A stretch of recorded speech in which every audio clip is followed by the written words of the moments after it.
My wife and I lived happily, raised our son, and everything seemed to be fine. But it only seemed. I always trusted my wife and never tried to catch her in something. But the situation that happened made me lose my temper, and I decided to take revenge, and now I want to share it. It's important for me to know if I did the right thing or not. I usually avoid eavesdropping on conversations, but for some reason I overheard one on a Sunday afternoon when I was working on a water heater in the basement. The phone rang, and since the phone in the basement was nearby, I picked it up. To my surprise, it was my wife Gloria's voice from the second floor. She was talking to someone named Michael about meeting the next day at the hotel in room 69. They discussed details such as bringing chilled wine and fresh strawberries, and stressed caution. After hanging up, I couldn't shake off the shock and replayed the conversation in my head. Gloria and I had been together since childhood, and I assumed our relationship was solid. We had a son, Jason, and few friends, spending our whole lives together. Now it seemed I was wrong. Contemplating my options, I decided against confronting her directly, favoring dropping hints or clues to gauge her reaction. The third option was to let her proceed but give her a last-minute chance to back out. To cope, I found solace in beer from the basement refrigerator and realized I had 3 options for dealing with the situation. After dinner, I began formulating a game plan. Despite working for a security systems company for almost 20 years, a job offer in Huntsville, Alabama, had been on the table for a year. I decided to take the opportunity, as it would be beneficial for Jason's education at Auburn. During dinner, I decided not to disclose my plans to Gloria immediately, but informed Jason after the meal. I intended to report to work the next morning and hit the road once I had packed my belongings. The decision to move to Alabama would also serve as a strategic move against Michael, Gloria's colleague who had shown interest in her. Jason supported the idea, and we kept it from Gloria, who remained unaware of my intentions. The next day, my plans were still unclear, but I firmly believed that eventually everything would fall into place. I informed Gloria that I needed to go to the Home Depot for some supplies, and left. My first purchase was a mobile phone with a 60-minute business card so that calls could not be traced. After seeking help from less respected school friends at my favorite bar, I spent $500 to purchase 2 large bags of illegal substances. A friend of Kevin's warned me about the risk of suspicion due to a large purchase, but I expressed my intention to deliberately draw attention to myself. A person named Wolf Fraser, known for his intimidating demeanor, caught my attention at the bar. Observing his Corvette in the parking lot, I quickly obtained his license plate using a screwdriver. Armed with his workplace details, I planned to contact him the next morning. Following this, I visited the Deza Motel, gathering essential information and contacts from the lobby. The clerk provided details about the motel, including maps and contact information. I headed home, where Gloria was watching TV. Excusing myself for office work, she mentioned an early bedtime due to a busy day ahead. While she showered, I seized the opportunity to check her briefcase, extracting her diary and phone book. Over the next half hour, I meticulously noted down names and phone numbers, followed by the arduous task of entering them into the burner phone and my personal phone. The final touch involved looking up additional numbers in the phone book. Exhausted, I collapsed on the couch, wrestling with insomnia as I pondered Gloria's intentions and questioned my role in pushing her to this point. Morning arrived with mixed emotions, and I prepared breakfast. Gloria appeared downstairs looking impressive, and our morning conversation, although less usual, lacked any overt signs of tension.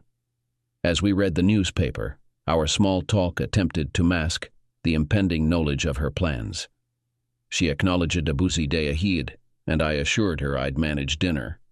Arriving at work early, I facilitated my transfer to Huntsville, completed essential paperwork, and visited a divorce lawyer's office to gather the necessary forms for a potential divorce. Returning home, I packed my belongings, including the computer's hard drive and crucial files.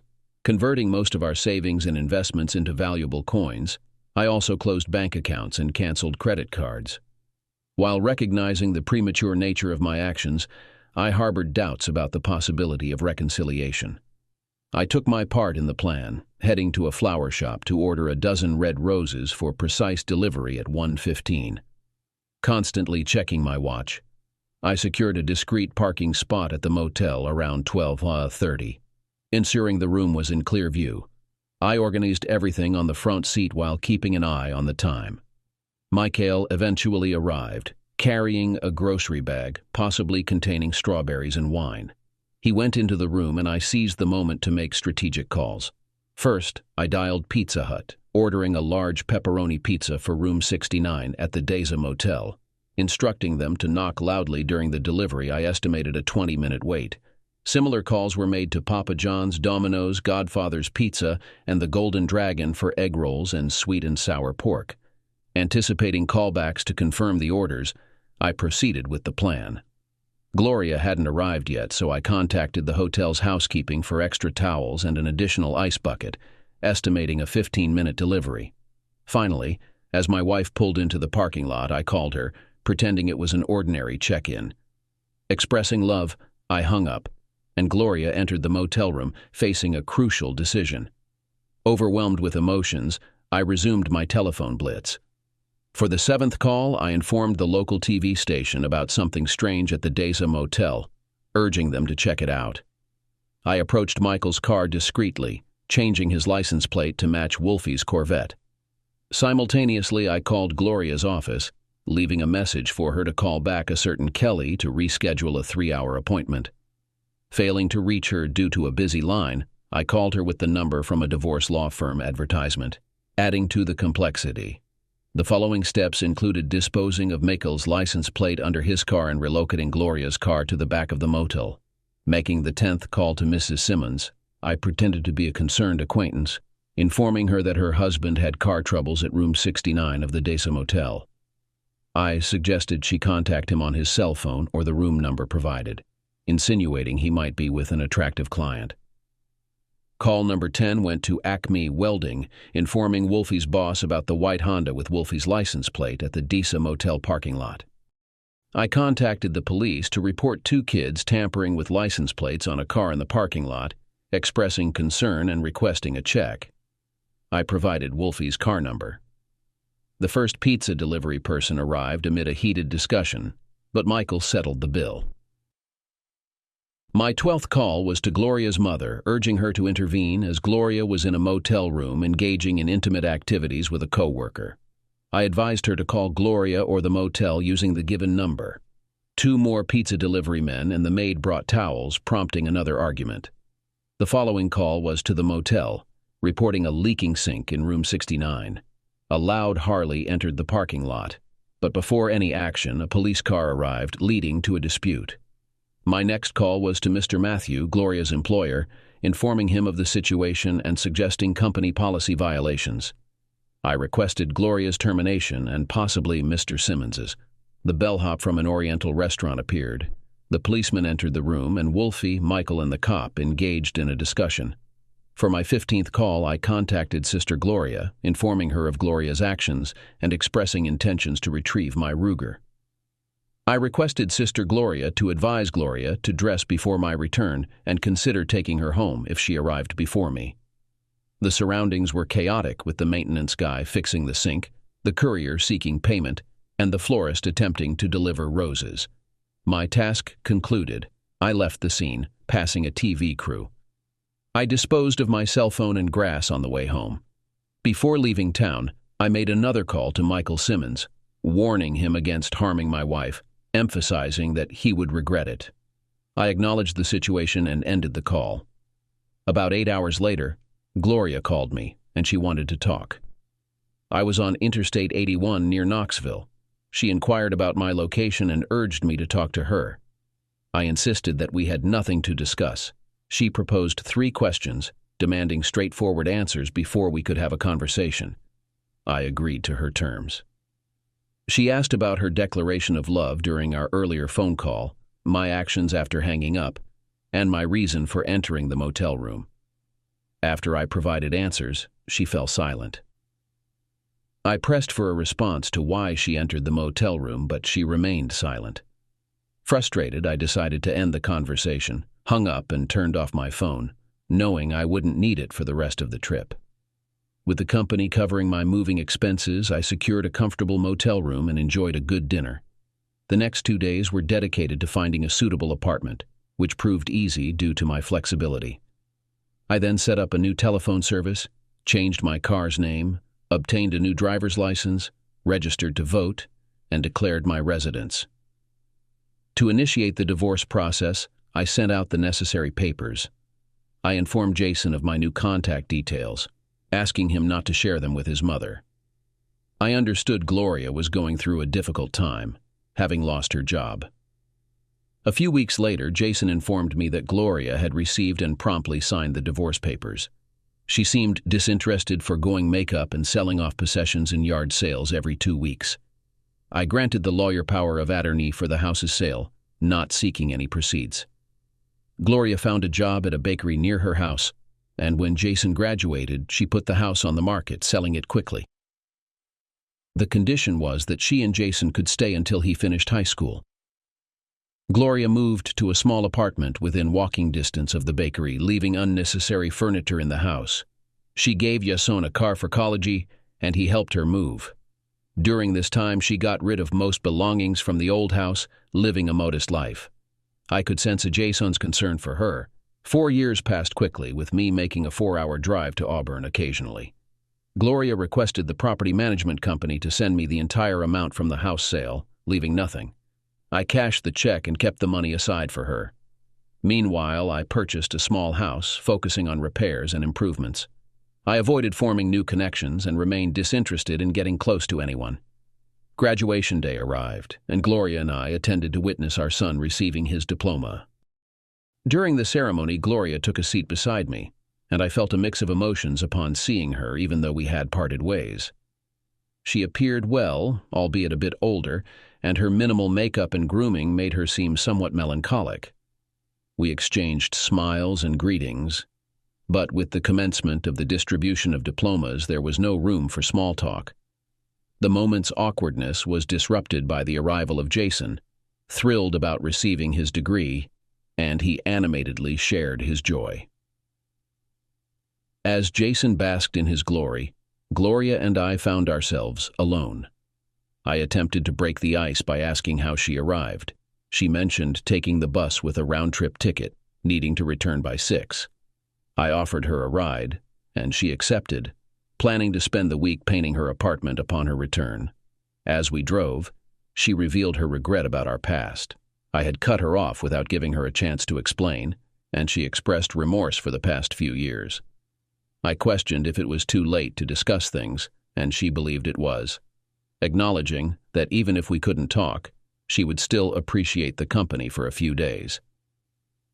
Gloria confirmed having no luggage, intending not to stay the night. We stopped at Walmart to purchase a couple of changes of clothes.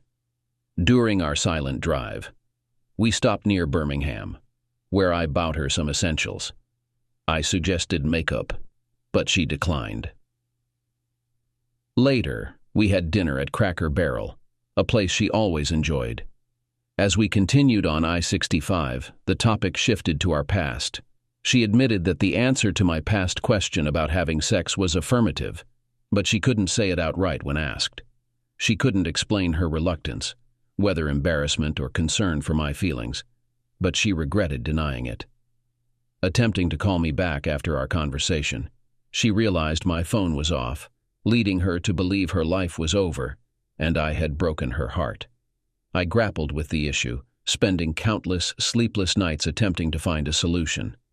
Despite my efforts, no viable solution surfaced over the years. Eventually, I accepted the reality that I couldn't improve the situation, and she appeared content on her own. When questioned about why I didn't intervene, I explained that only she had the power to stop it, and my interference wouldn't have been effective.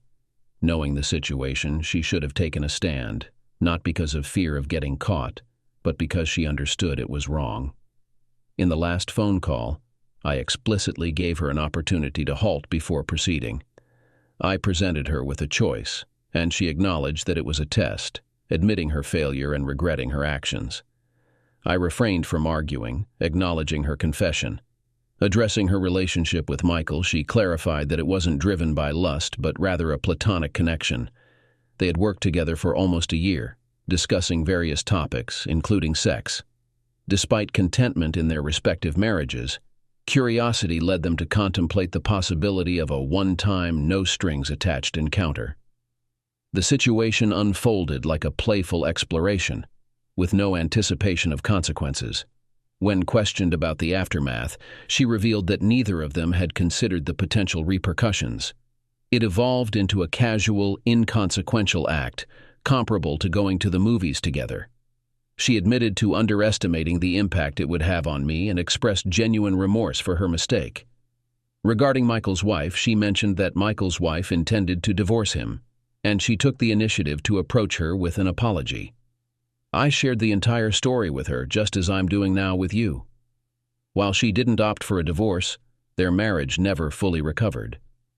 Michael and I were both terminated, and despite his claims during arbitration that there was no violation of company policy.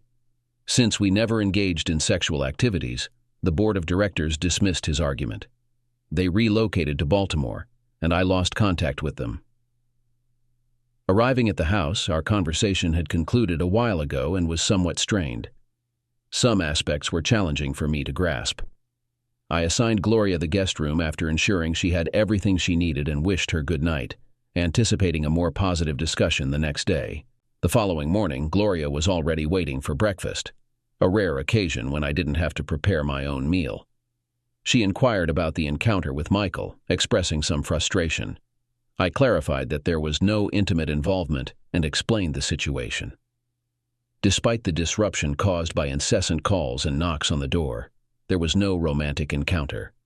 Gloria's evening was far from pleasant, especially when she discovered her car missing.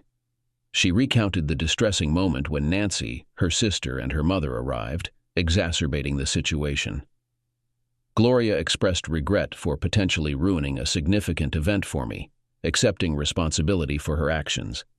I, however, insisted that the blame rested with me and emphasized that she couldn't intervene after 5 years to bear the weight of everything. I acknowledged my own loss of self-respect upon entering the motel room and appreciated Gloria's efforts in preserving my virtue through phone calls. Despite the pain she caused by losing my love and trust, I assured her that she never lost my love. Gloria, recognizing the irreparable damage to our union, acknowledged the situation's fairness. Our conversation shifted to lunch plans, considering sushi, and she inquired about her clothes. We spent a pleasant day together, shopping for new clothes for Gloria after enjoying lunch. I wanted Gloria to look attractive but not overly dramatic, so I convinced myself to buy subtle lip gloss. We had a light meal of soup, cheese, and crackers, accompanied by a glass of good wine. Gloria seemed to return to her usual self as we engaged in conversation, and the more we talked, the more at ease she became. During our intimate moments, she suddenly asked if we were going to have sex. I hesitated, expressing some concerns. She confessed her fear of constantly thinking about me and Michael during our intimacy. I reminded her of a past revelation she made about fantasizing, which left her uneasy. About 30 years ago, she disclosed that she fantasized about Pam Kramer, the cheerleader, whenever she was aroused. This revelation haunted her during our intimate moments for the next few years. Now she claimed the shoe was on the other foot, and she couldn't understand why I struggled with it. She questioned my own fantasies, and after some hesitation, I admitted that most of the time, it was her, but occasionally I fantasized about her and Michael together. She accused me of being sick for deriving pleasure from such thoughts. We eventually decided to put it behind us, with the agreement to figure it out later. After taking a shower, we planned to have sex, acknowledging each other's fantasies. Gloria proposed moving in with me, but I hesitated, stating that I couldn't marry someone who lacked trust. We agreed to revisit the topic in a couple of years. The next morning, we loaded Gloria's belongings into the car, and she had indeed gotten rid of most of her things. She sold the remaining furniture for $300. As we hit the highway heading south, we shared a smile. I couldn't help but ask about the Mel Gibson poster, and we both laughed. How do you like the story? Write your opinion in the comments. Tell us what you would do if, God forbid, you found yourself in a similar situation. I believe that the man did the right thing. The main thing is to be happy, and people who betray or intend to transfer must be punished.